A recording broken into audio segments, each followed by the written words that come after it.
réseau de transport en commun de Vancouver est un des plus achalandés en Amérique du Nord. Les 3 lignes de son train léger, le SkyTrain, en sont l'épine dorsale.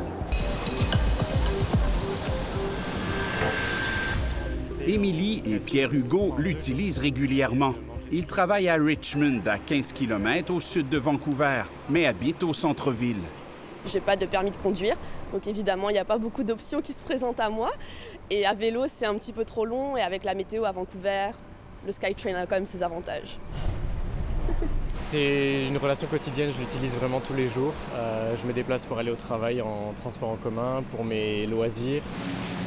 En décembre, ils étaient 400 000 utilisateurs en moyenne chaque jour à voyager sur le réseau.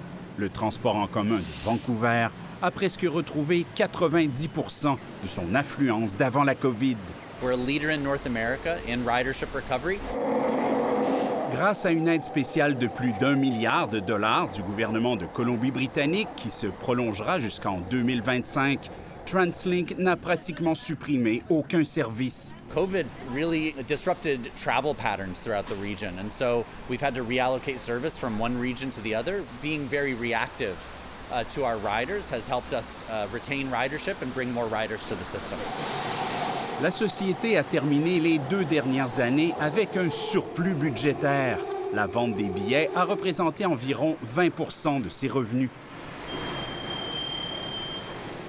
Pour accéder aux 3 zones du Grand Vancouver, Pierre-Hugo paie 180 $ pour un laissez-passer mensuel.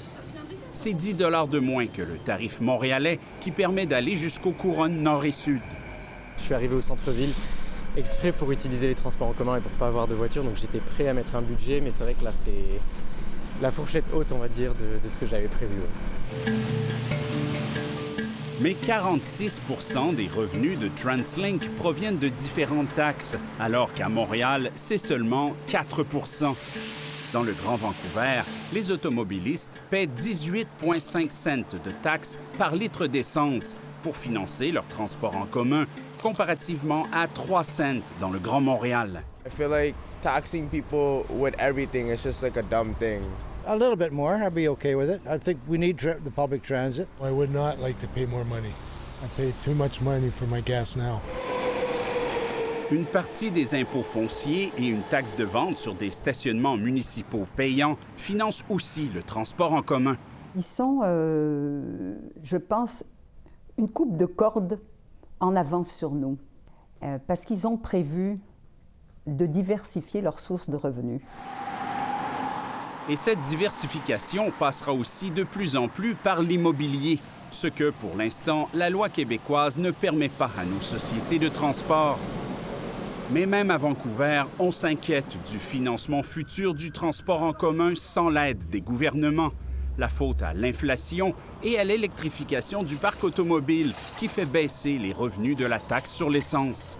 Starting in 2026, we have a funding crisis. We have a funding gap that equals around $600 million per year.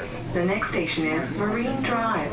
Pour Émilie, Pierre-Hugo et des millions de Canadiens, le modèle de financement du transport en commun devra être repensé à Vancouver et partout au pays.